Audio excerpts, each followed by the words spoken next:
Hi guys, welcome to Drum Dog, and in today's lesson we are talking shuffle again, but we are not talking regular shuffle. Today we're checking out some kind of crazy shuffle where everything's just a little bit wrong.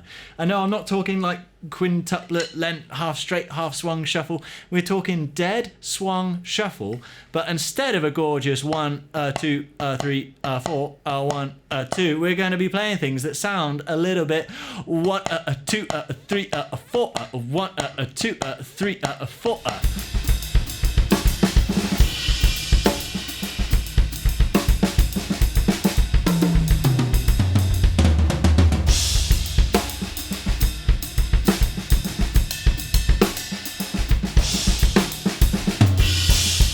Now this is a lesson number 2 on the second triplet, because I do love a second triplet. If you want to check out the first lesson, then the link is in the description.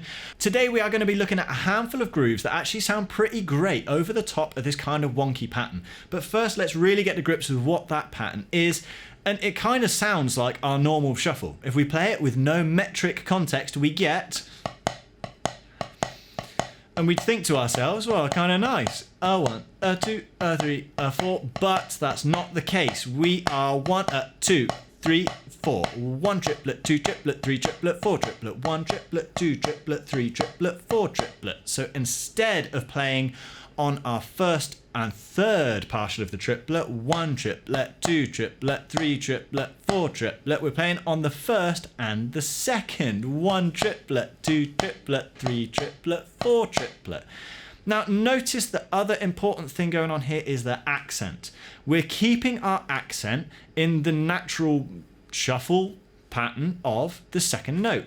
1, 2, 3, 4. But now we're playing it in that new position. Our accent's moved off of the main quarter note onto that second partial. Now that's a whole lot of words, but let's just take a second to just listen to it and really feel where that sits. So with a click of 1, 2, 3, 4. 1 triplet, 2 triplet, 3 triplet, 4 triplet. 1 triplet, 2 triplet, 3 triplet, 4 triplet. 1 trip, 2 trip, 3 trip, 4 trip. 1 trip, 2 trip, 3 trip, 4 trip.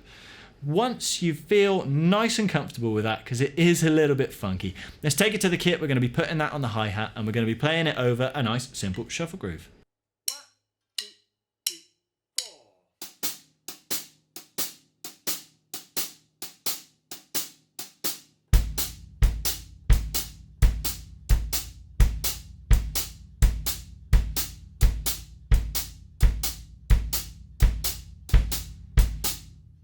Cool, once we've got to grips with that, let's up the ante a little bit and let's get a little bit busier on the bass drum with some groups of 2 notes in a row.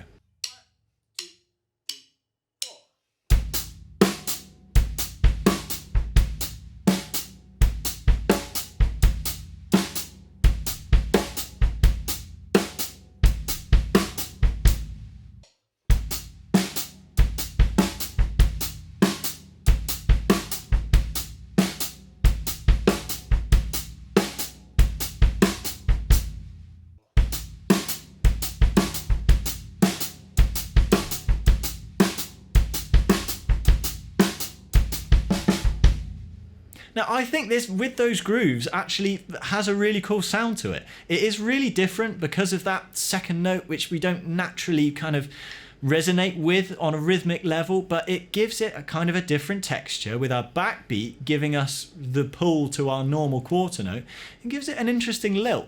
So once we're feeling confident with those, and again, as always, don't rush this, take your time to get those really honed in before we kick over to the next level. Because now we're going to introduce a new little left hand concept, and we're going to be getting a little bit purdy triplet with it. You can do any cotton picking thing you want. So if we think of the concept of our purdy shuffle, where we're normally putting a ghost note in on the second portion, 1 triplet, 2 triplet, 3 triplet, 4 triplet, 1 triplet, 2 triplet, 3 triplet, 4 triplet.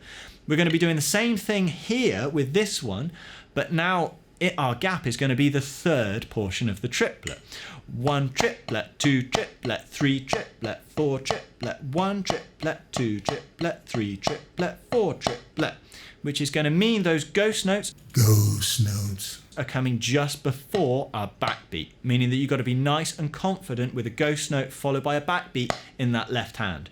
1 triplet, 2 triplet, 3 triplet, 4 triplet. In half-time shuffle, 1 triplet, 2 triplet, 3 triplet, 4 triplet, 1 triplet, 2 triplet, 3 triplet, 4 triplet.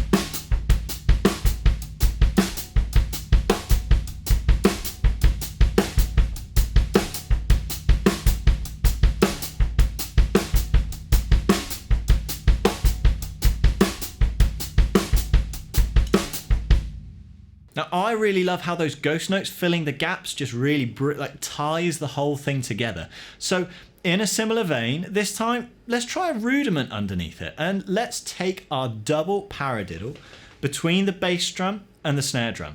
So our double paradiddle is our right, left, right, left, right, right, left, right, left, right, left, left. But instead of our right hand, it's going to be our right foot. Right, left, right, left, right, right, left, right, left, right, left, left. Underneath are 1 triplet, 2 triplet, 3 triplet, 4 triplet. Now this one you really do want to take slow to get kind of each part really locked in before you try and fly with it. Once you feel which notes land on top of which part of the hi-hat pattern, this does actually feel surprisingly groovy.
Now, I really like the sound of one. I think that just lends itself really well to that hi-hat pattern over the top.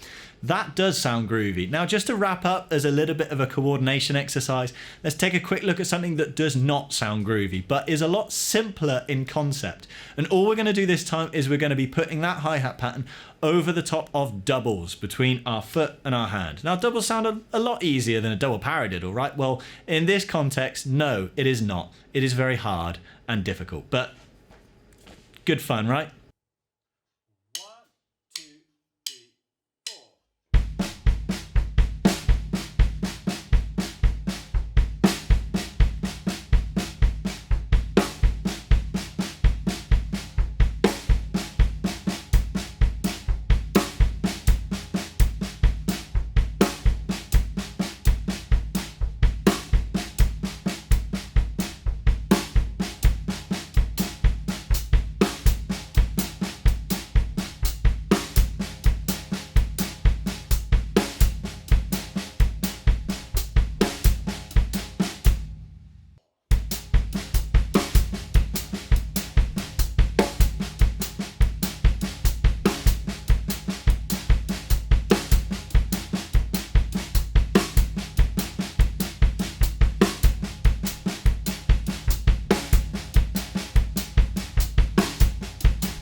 Now, funnily enough, when I first heard of that pattern, it was putting doubles underneath it that really kind of blew my mind in how hard that is, because you'd have thought just a shuffle moved slightly, doubles underneath, it should be easy. That's seriously hard. That is a mega coordination exercise. Sometimes it's funny how just the combination of certain things put together does make for a serious challenge, when on paper it doesn't sound like it.